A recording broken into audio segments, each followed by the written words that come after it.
Imaginez une vraie ville, avec des marchés qui grondent, des jardins qui embaument, des maisons hautes comme la fierté de leurs habitants, une ville que la terre a nourrie, que le ciel a arrosée, que les rivières ont caressée depuis des générations. Une ville où les dattes sont sucrées, les sources fraîches et les récoltes généreuses. Maintenant, imaginez que cette même ville, en une seule nuit, soit retournée comme on retourne une page que l'on n'a plus jamais envie de relire.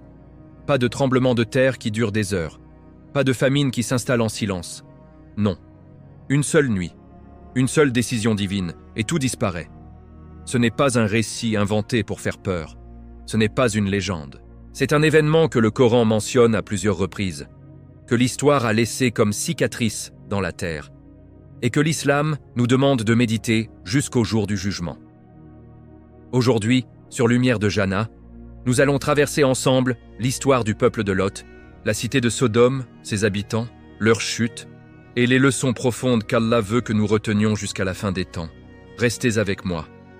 Ce que vous allez entendre va peut-être changer votre regard sur bien des choses. Si ce genre de contenu touche votre cœur, abonnez-vous à Lumière de Jana dès maintenant. Chaque vidéo est une lumière de plus sur votre chemin. Partie 1. La cité bénie, Sodome et ses richesses. À l'époque des prophètes, entre ce qui est aujourd'hui la Jordanie et la Palestine, deux grandes cités prospéraient côte à côte. Sodome, en arabe As-Sadoum, et Gomorre. Ces deux noms résonnent encore aujourd'hui dans les trois grandes religions monothéistes comme un avertissement gravé dans la mémoire de l'humanité. Mais à cette époque lointaine, Sodome était bien loin d'être une ruine ou un désert. C'était une ville vivante, florissante, enviée. La terre y était généreuse comme peu d'endroits au monde. Des sources jaillissaient naturellement du sol, irriguant des jardins aux arbres chargés de fruits. Les dattes y étaient si douces et si abondantes qu'elles semblaient de pousser sans effort. Les cultures s'étendaient à perte de vue. Les greniers ne se vidèrent jamais. L'eau elle-même avait une douceur particulière. Cette douceur que l'on ressent quand on boit à une source que la main d'Allah a directement bénie. Les habitants de Sodome n'avaient pas à souffrir pour vivre. Tout leur était donné avec générosité. Les caravanes de commerce s'arrêtaient à Sodome. Les marchands venèrent de loin pour acheter et vendre. Les maisons étaient hautes, les rues animées, les bazars remplis de tissus précieux, d'ambre et d'épices. C'était une ville qui avait tout pour être reconnaissante envers son Créateur. Mais voilà le piège que l'abondance peut tendre à l'âme humaine. Quand tout va bien, quand on ne manque de rien, quand la vie est douce, on oublie facilement celui qui a tout donné. On commence à croire que la richesse vient de soi, que le mérite est personnel, que les règles du ciel ne s'appliquent qu'aux pauvres et aux faibles. Et c'est exactement ce qui se passa à Sodome. Les cœurs, au fil du temps, commencèrent à durcir, lentement, imperceptiblement, comme une terre qui se craquelle sous la chaleur sans que l'on s'en rende compte avant qu'il ne soit trop tard. Les nuits douces de Sodome, qui auraient pu être remplies de gratitude et de prière, devinrent les nuits d'un autre type de fête. Un type de fête que ni la pudeur ni la raison ne peuvent approuver. Au départ, le péché était individuel, discret, presque honteux. Puis il devint collectif, revendiqué et même célébré. Puis il devint la norme, et quiconque osait en parler comme d'une déviance était regardé comme un étranger dans sa propre ville. Et nous avons laissé d'elle un signe apparent pour des gens qui raisonnent. Le Saint-Coran, Sourate Al-Ankabut, 29-35. Partie 2, le prophète Lot. Un homme seul face à une cité entière. Pour comprendre la mission du prophète Lot, que la paix d'Allah soit sur lui, il faut d'abord comprendre qui il était, d'où il venait, et quel était son lien avec l'un des plus grands prophètes de l'histoire de l'humanité. Lot, paix sur lui, était le neveu du prophète Ibrahim, qu'on connaît en français sous le nom d'Abraham. Ces deux hommes n'étaient pas seulement liés par le sang, ils étaient liés par la foi, par la mission, par la lumière d'Allah qui illuminait leur cœur dans un monde plongé dans les ténèbres de l'ignorance et de l'idolâtrie. Lot, paix sur lui, fut le premier être humain à croire au message d'Ibrahim, paix sur lui. Pensez-y un instant. Dans tout Babylone, dans toute cette ville remplie de statues et de faux dieux, un seul homme se leva et dit « Je crois ». Un seul. Et cet homme, c'était Lot. Le Coran décrit cette réalité avec une clarté touchante. Et nous le sauvâmes, lui et Lot, vers la terre que nous avions bénie pour l'ensemble des mondes. Le Saint-Coran, Sourate Al-Anbiya, 21-71. Cette terre bénie dont parle Allah, c'est la région de Cham, ce que nous appelons aujourd'hui la Grande Syrie, comprenant la Palestine, la Jordanie, le Liban et la Syrie. Ibrahim et Lot y arrivèrent tous les deux, guidés par la main invisible d'Allah.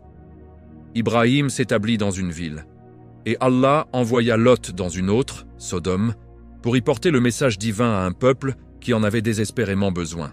Allah le nomma prophète, lui confia une mission et l'envoya seul, ou presque, dans cette cité dont la réputation commençait déjà à noircir.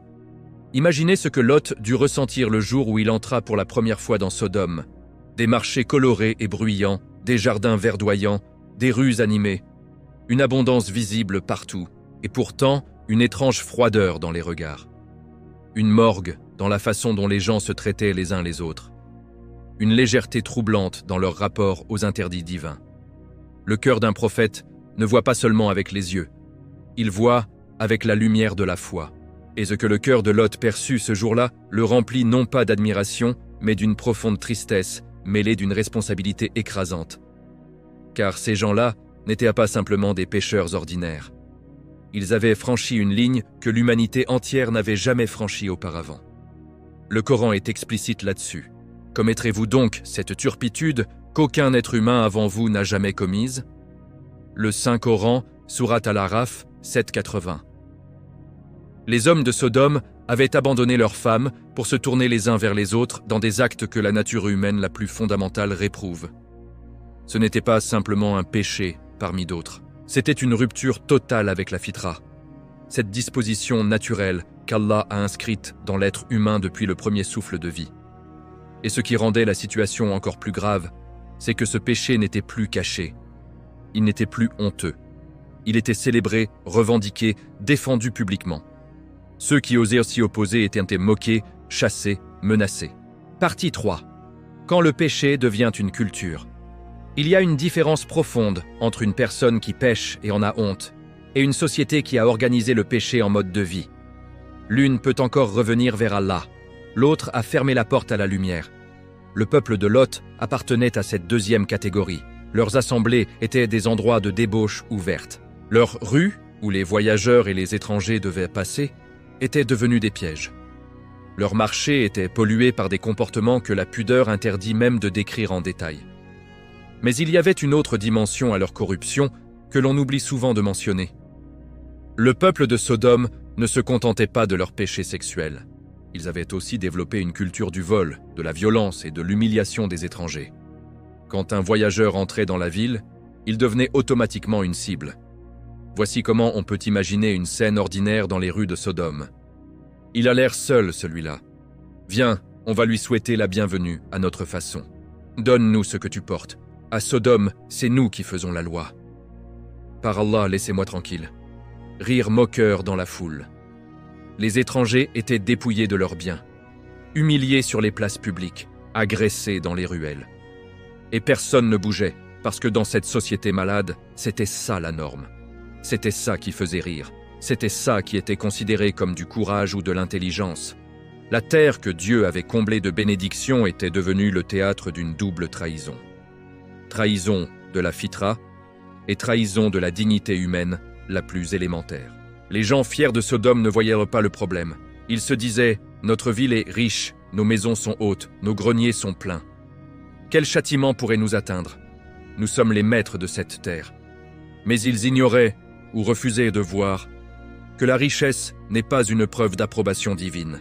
Elle peut être une épreuve, elle peut être une corde que l'on tresse soi-même pour se pendre. Si cette histoire vous touche et vous fait réfléchir, rejoignez la famille Lumière de Jana, abonnez-vous et activez la cloche, GART, pour ne manquer aucun épisode. Votre foi mérite d'être nourrie chaque semaine. Partie 4. La prédication de Lot, des années de patience. Malgré tout ce qu'il voyait, malgré la lourdeur du fardeau qui pesait sur ses épaules, Lot, paix sur lui, ne s'enfuit pas. Il ne baissa pas la tête. Il ne se tut pas. Parce qu'un prophète ne choisit pas la facilité. Un prophète fait ce pourquoi Allah l'a envoyé. Transmettre le message, peu importe le prix à payer. Alors chaque jour, dans les mêmes rues, face aux mêmes visages moqueurs, dans les mêmes marchés où les rires couvraient sa voix. Lot se levait, ouvrait la bouche et répétait inlassablement « Ô mon peuple, craignez Allah. Je suis pour vous un messager digne de confiance. Craignez Allah et obéissez-moi. » Le Saint-Coran, sourate Ash-Shu'ara, 26, 161, 163. Voici comment ces échanges pouvaient se dérouler dans les rues de Sodome. Un jeune homme de la ville, l'air arrogant, s'approche de Lot en souriant de mépris. « Lot, encore toi? Tu nous parles de bonheur, mais regarde notre ville, nos maisons, nos marchés, notre abondance. Quel prophète pourrait nous offrir mieux que ça ?» Lot répond avec calme et dignité. « Les vraies civilisations ne se mesurent pas à la hauteur de leurs murs, mon frère. Elles se mesurent à la pureté de leur cœur. Une ville peut être riche et mourir en une nuit si elle a perdu l'essentiel. » Le chef de la ville, irrité, intervient. « Ces murs, nous les avons construits de nos propres mains. Qu'est-ce que la foi a à voir avec ça? Tes menaces ne nous impressionnent pas. » Lot, sans hausser la voix, répond. « Là où l'être humain piétine sa propre nature, la durée de vie des villes se raccourcit. Je vous avertis par amour, pas par haine. » La foule éclate de rire. Quelqu'un crie « Si ton Dieu doit t'envoyer un châtiment, qu'il le fasse. On a bien le temps d'attendre. » Ce dialogue fictif, mais fidèle au contexte coranique, illustre quelque chose de déchirant. Lot savait qu'il ne l'écouterait probablement pas. Mais il continuait quand même. Parce qu'un prophète ne transmet pas le message uniquement quand il espère être entendu.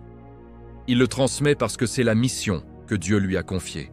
Des jours, des semaines, des mois, des années, une génération entière.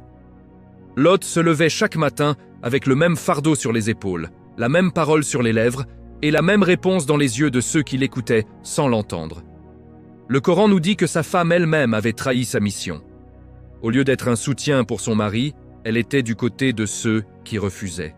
Elle informait les habitants de la ville des événements qui se passaient dans la maison du prophète. Imaginez la solitude de Lot, trahi même dans l'intimité de son foyer. Cette solitude prophétique n'a pas brisé Lot. Elle l'a rapproché d'Allah. Et un jour, dans l'épuisement sacré de celui qui a tout donné et n'a plus rien à donner d'humain, il leva les mains vers le ciel et dit « Mon Seigneur, viens-moi en aide contre ce peuple corrompu. » Le Saint-Coran, sourate Al-Ankabut, 29-30. Et cette prière pure, sortie d'un cœur épuisé mais sincère, traversa les 7 cieux et atteignit celui qui entend tout, voit tout, et ne laisse jamais sans réponse la supplique de celui qui lui est entièrement soumis. La réponse d'Allah était en route. Partie 5. Les anges chez Ibrahim. La décision divine est prise. Avant que le jugement ne s'abatte sur Sodome, Allah envoya ses anges et le Coran nous dit qu'ils arrivèrent d'abord chez Ibrahim, paix sur lui, sous l'apparence de jeunes hommes au visage radieux. Ibrahim, que la paix d'Allah soit sur lui, était l'hospitalité incarnée. On l'appelle d'ailleurs Khalilullah, l'ami intime d'Allah. Et l'une des manifestations de cette amitié divine était la générosité extraordinaire qu'il témoignait envers chaque visiteur. Quand ces jeunes hommes arrivèrent, Ibrahim les accueillit avec toute la chaleur de son cœur. Sans même leur demander d'où ils venaient, il dit simplement « Restez un moment, je vous prépare quelque chose. » Et il alla chercher un veau gras, le fit rôtir et l'apporta devant eux avec le sourire de celui qui donne sans attendre de retour. Mais quand il posa le repas devant eux, il remarqua quelque chose d'étrange. Leurs mains ne bougeaient pas. Ils ne touchaient pas à la nourriture. Dans la tradition des Arabes de ce temps, un hôte qui ne mange pas est soit un ennemi, soit un porteur de mauvaises nouvelles. Le visage d'Ibrahim se modifia. Une inquiétude traversa son regard. Les anges comprirent. Avec douceur, l'un d'eux dit « N'aie pas peur, Ibrahim, nous sommes les messagers d'Allah. » Et ils lui apportèrent alors 2 nouvelles. La première était une joie, la naissance prochaine d'un fils, Isaac, qu'on appelle Ishaq en arabe, alors même qu'Ibrahim était âgé et que sa femme Sarah était bien au-delà de l'âge de la maternité. Une annonce miraculeuse qui fit naître un sourire de gratitude sur le visage de l'ami d'Allah. Mais la deuxième nouvelle était tout autre. Les anges ajoutèrent « Les anges, nous avons été envoyés pour détruire le peuple de Lot. Leur corruption a atteint son comble. Le jugement d'Allah est décidé. » Ibrahim, cet homme de miséricorde, Cet ami d'Allah, ce cœur immense, ne put s'empêcher de plaider pour eux. Non pas par approbation de leurs actes, jamais, mais par cette compassion naturelle que tout croyant sincère ressent pour ses semblables. Il intercéda auprès des anges, cherchant à savoir si une dernière chance était encore possible. Le Coran nous dit qu'Ibrahim commença à argumenter avec nous concernant le peuple de Lot. Mais les anges lui répondirent avec fermeté. « Ô Ibrahim, cesse de plaider. Le commandement de ton Seigneur est déjà venu. Un châtiment irrévocable est sur le point de les frapper. » Le Saint-Coran, Sourate Hud, 11-76. Le délai de la guidée était expiré. Les années de patience de Lot avaient permis à des générations entières d'entendre le message. Mais ils avaient choisi. En connaissance de cause, en toute liberté, ils avaient dit non à Allah. Et quand un peuple entier dit non à Allah après avoir entendu la vérité, le livre du destin est scellé. Les anges quittèrent Ibrahim et prirent la route de Sodome. Comme vous regardez Lumière de Jana.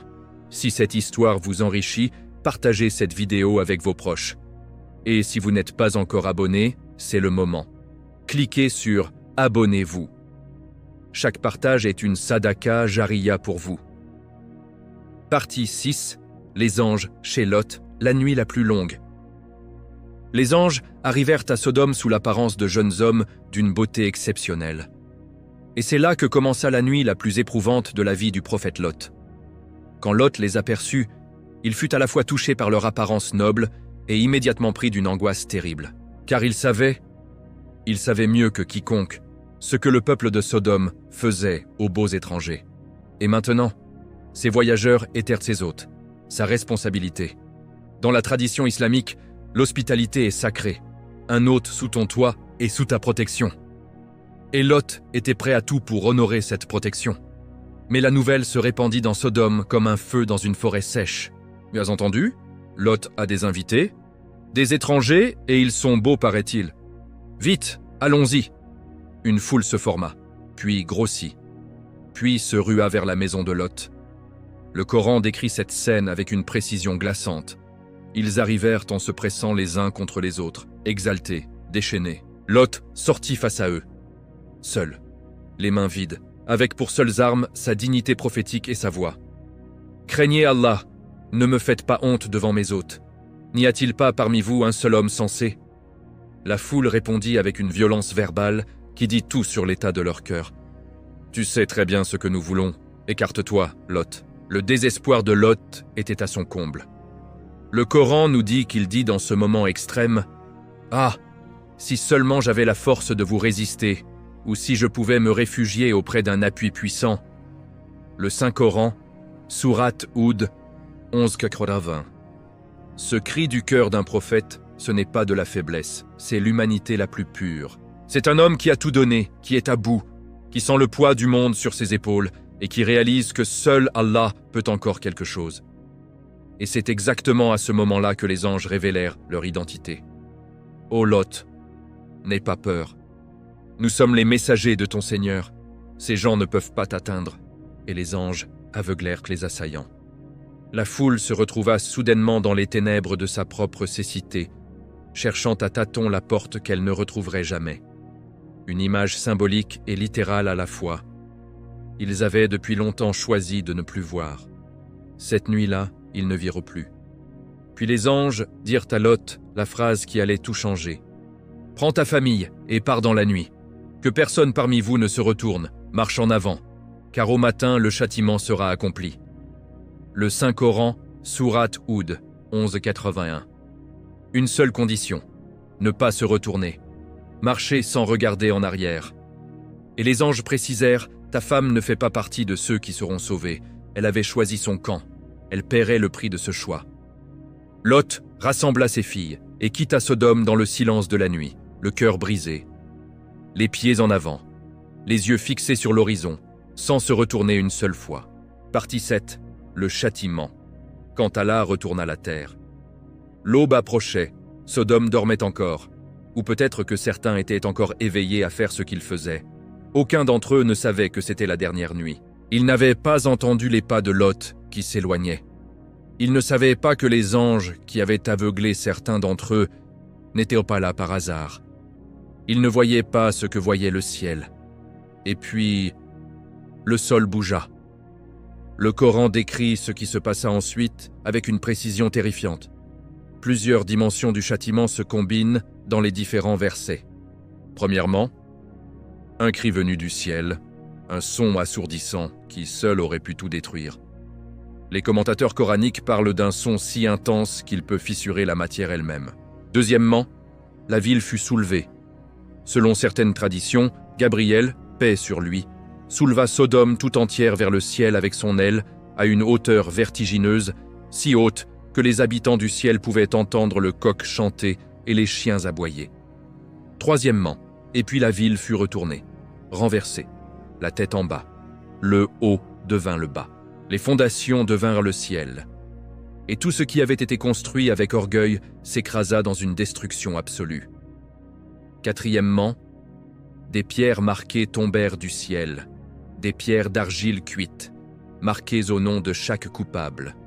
Le Coran dit « Nous fîmes pleuvoir sur eux des pierres d'argile cuites, marquées auprès de ton Seigneur, et elles ne sont jamais loin des injustes. » Le Saint-Coran, Sourate Hud, 11:82-83. Chaque pierre portait un nom. Chaque pierre avait une destination précise.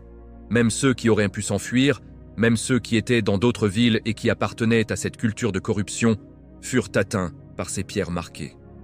Il n'y avait pas d'échappatoire pour ceux dont le nom était inscrit. Les hautes maisons s'effondrèrent. Les jardins furent enterrés, les bazars disparurent. Les rues fières de Sodome devinrent un champ de décombres, puis un silence, puis une mémoire.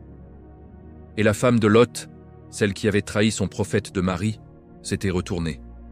Elle avait regardé en arrière, et une pierre marquée la trouva. Le soleil se leva sur un paysage que personne n'aurait reconnu comme Sodome.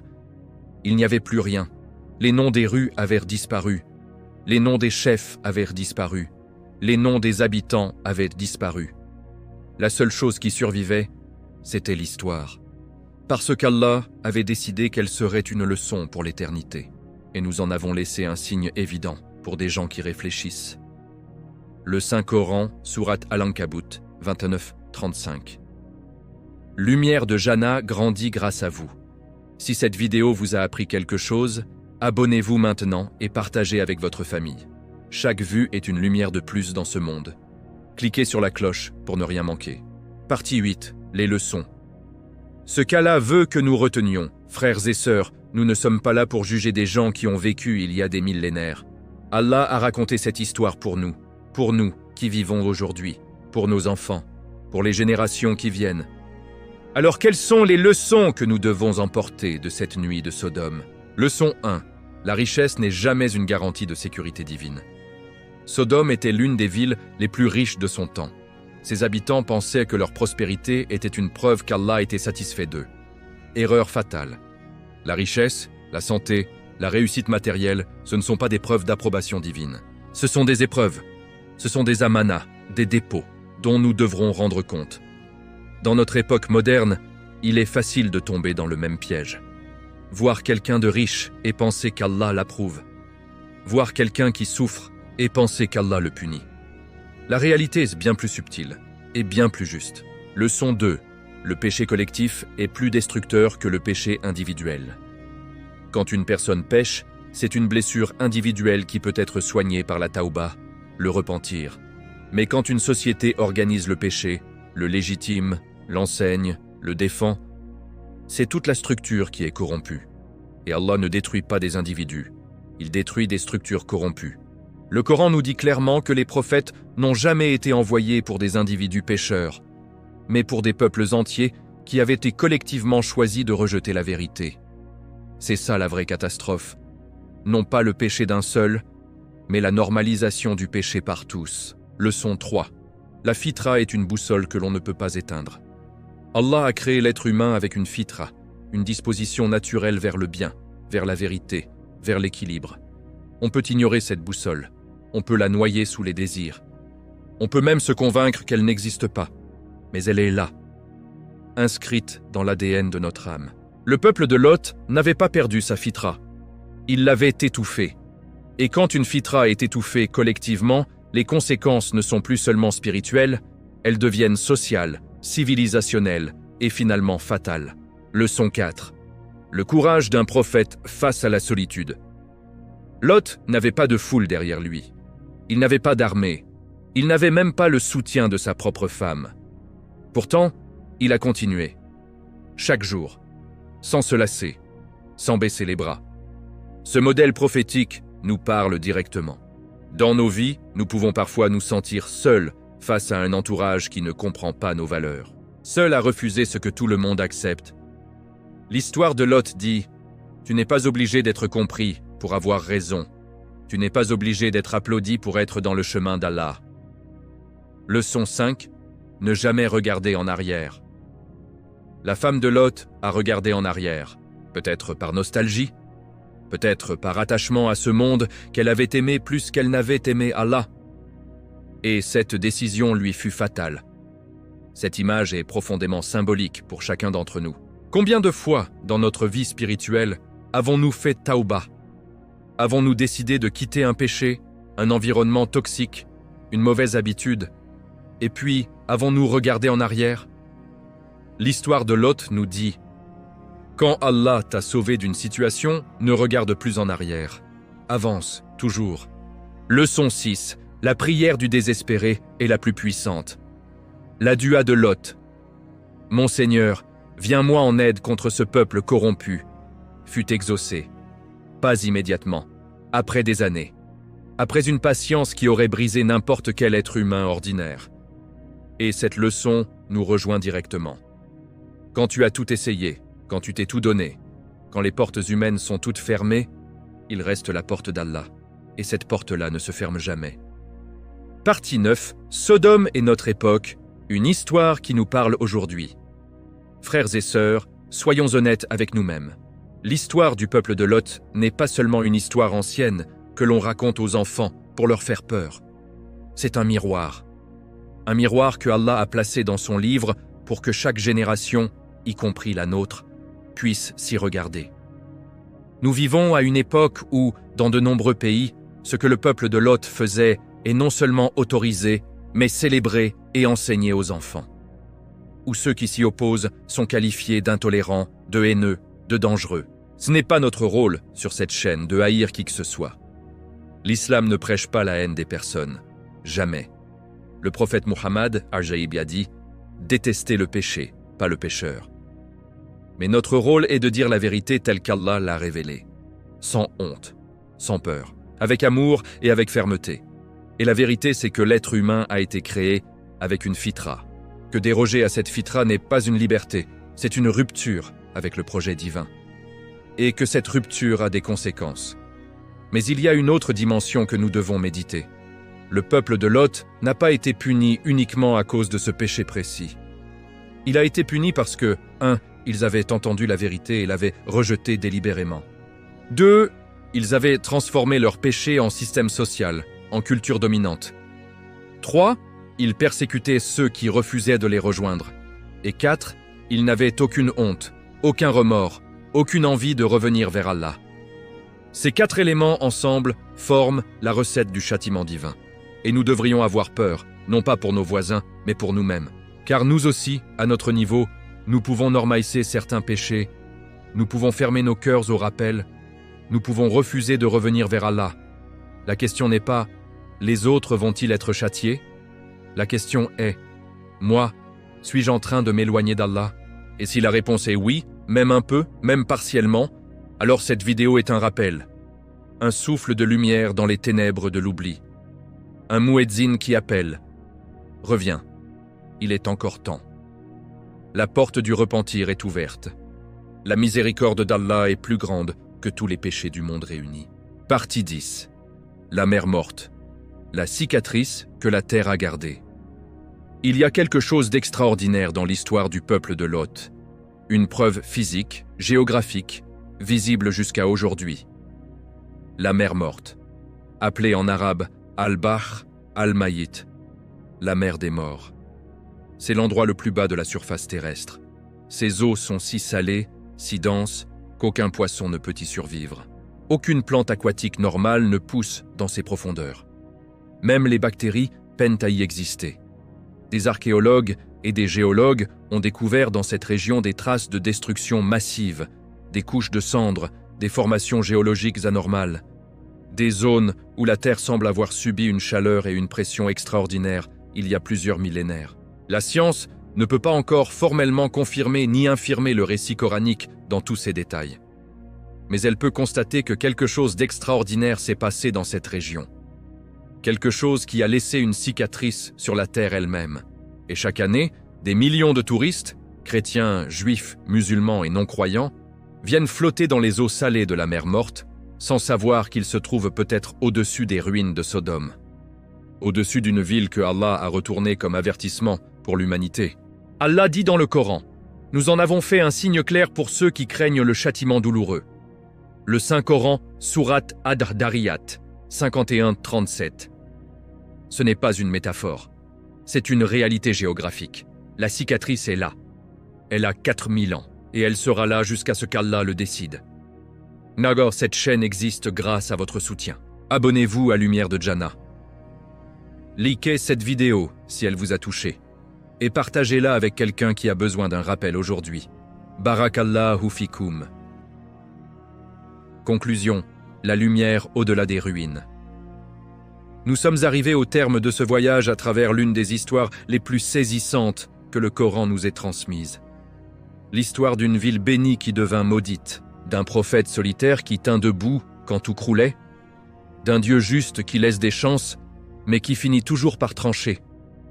Ce que je veux que vous reteniez ce soir, ce que je veux que vous portiez dans vos cœurs en quittant cette vidéo, c'est une seule chose, Allah vous aime, Allah vous a créé. Allah vous a donné la vie, la santé, la raison, la foi. Et il a envoyé des prophètes, des livres, des rappels, y compris cette vidéo peut-être, pour une seule raison. Vous guider vers lui avant qu'il ne soit trop tard. Le peuple de Lot avait toutes les raisons de revenir à Allah. La terre généreuse, les récoltes abondantes, un prophète dans leurs rues, ils avaient tout. Et ils ont choisi de tout perdre. Vous, en ce moment, vous êtes en train d'entendre ce rappel. Ce n'est pas par hasard. Dans l'islam, on dit « il n'y a pas de coïncidence. Si cette vidéo est arrivée jusqu'à vous, c'est qu'Allah a voulu qu'elle vous arrive. C'est qu'il vous cherche. C'est qu'il frappe à la porte de votre cœur. Alors ouvrez cette porte. Si vous vous êtes éloigné d'Allah, revenez. Si vous avez un péché qui vous pèse, faites tauba. Si vous avez oublié de prier, retrouvez le tapis de prière. Si vous avez perdu le fil de la foi, reprenez-le là où vous l'avez laissé. Car Allah dit, et c'est l'une des promesses les plus belles de tout le Coran, « Dis à mes serviteurs que je suis le tout miséricordieux, le très miséricordieux, et que mon châtiment est le châtiment douloureux. » Le Saint-Coran, Sourate Al-Hijr, 15-49-50. La miséricorde est mentionnée en premier. Toujours. C'est ça l'islam. C'est ça Allah. Un Dieu qui commence par la miséricorde, qui préfère pardonner à punir, qui ouvre les bras avant de fermer les portes. Sodome a disparu. Mais vous êtes encore là. Et c'est une grâce immense.